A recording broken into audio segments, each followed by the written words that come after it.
I have the Milwaukee Bucks coming up next, and not a lot going on here because the Bucks sort of need a closing wing and a guy that can play both ends and doesn't have the one end or the other issues of Joe Ingles, Wes Matthews, Grayson Allen.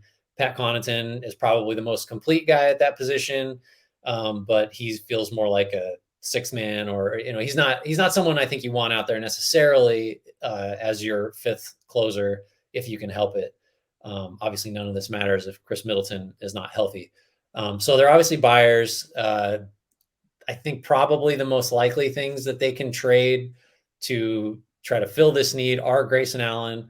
I don't know what the market for Ingles or Jordan Nwora would be, but that you can throw those guys all together, get George Hill in there if you want to, and then you're kind of hoping that stuff and some seconds and your 29 first, which I think is the only one they can trade. You can correct me if I'm wrong. No, you're correct. Gets you into like the Crowder, Eric Gordon, Malik B. Just pick your available wing, and throw them in there. That's like it's fairly uncomplicated for the Bucks. They need a particular position. They have limited assets with that one first rounder way out being the sweetener and some mid-price contracts to try to get it. So, we'll talk about them, and it's all the same names that have been in, the rumor mill forever. All, these, I don't know if distressed assets is the right word, but the Crowders, the Gordons, those types of guys. Yeah, I mean, I don't know if you saw the rumor of what they were going to get. I'm with you on everything you said, what it was going to take to get Jay Crowder. And it was literally a trade that a Redditor would cook up where you're giving up all these spare parts and seconds to get a good player for your team. You didn't give up anyone who's critical, and it actually worked, which is why I probably have to tweak my trade idea that I have for them. It was my favorite one, by the way, that I came up with. And people from the Bucks and the Jazz side, I think, just shit all over it. And so I readjusted to it because I thought it was fine. But look, I think they're gonna end up with Jay Crowder, and that's gonna be their trade deadline, and that's fine. I'm still gonna be very concerned about the half court offense. When they're healthy with Middleton, Holiday, and Giannis, it's probably not a big deal. So if those guys are just going to be available in the playoffs, there's no issue there. But it's just like kind of food for thought there. And Grayson Allen can be up and down too. And the fact that he is kind of important to them.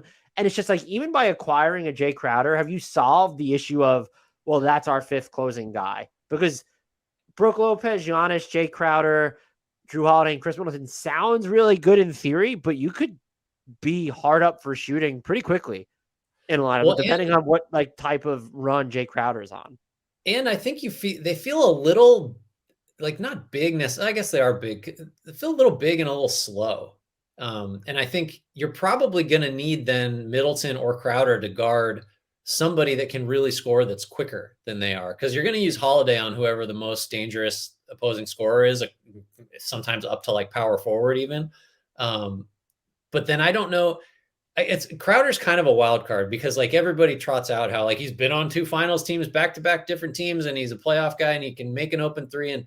But he's not really. He's a combo forward, and I think he skews a little closer to the four. And like if you're playing alongside Mikal Bridges, cool, that works fine.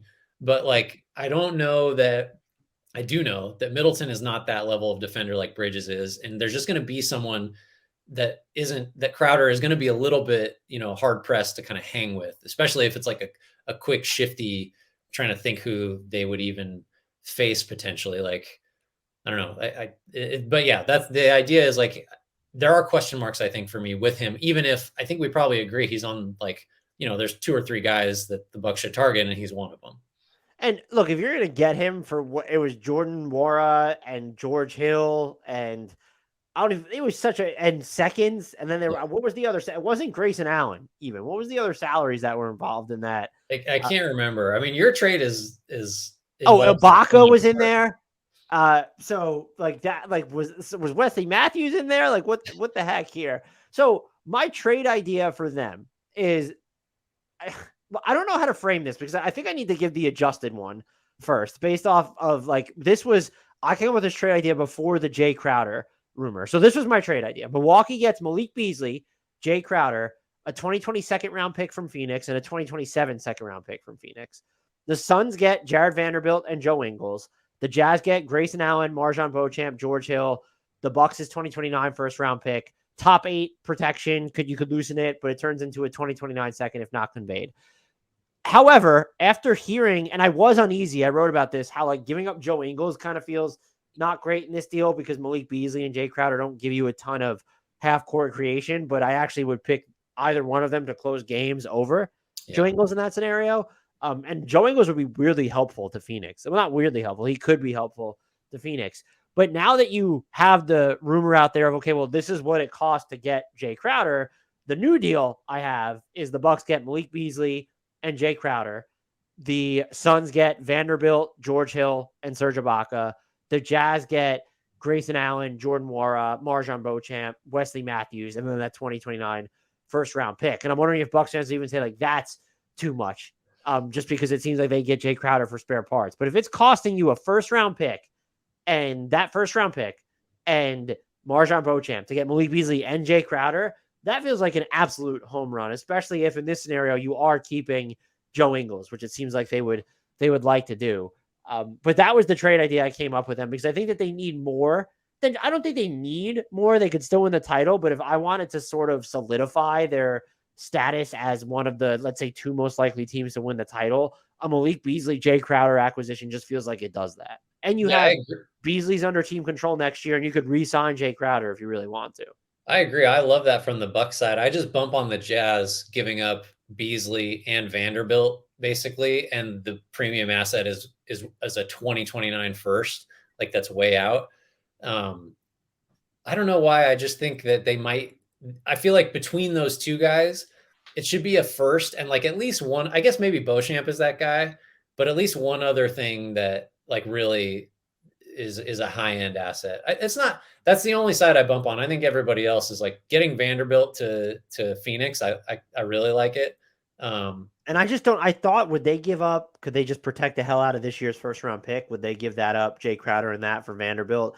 If they do that, I think it simplifies a lot. Where it's maybe the Bucks then don't have to give up their 2029 first, or they don't have to give up Beauchamp. But I'm not giving up a first round pick if I'm Phoenix for just Jared Vanderbilt. Yeah. Do you agree that Crowder is the most likely Bucks acquisition if you just had to like, give odds? Yeah. I just don't. I mean, that might even be, I'm doing trade deadline predictions and I try like the ones I'm trying to get right. And I might just predict Jay Crowder to the Bucks. Like most likely player to be traded for them, by the way. Who did you have? I think probably Allen, just because of the salary. If you're trying to do anything, whether it's Crowder or not, that's the cleanest way to get there. Well, he wasn't involved in that last package. I kind of feel like it's Serge Ibaka. They're just going to get off of it. So Ibaka is the rare minimum salary guy who doesn't play that is basically demanding a trade. That's a tough look. So yeah, he might go first.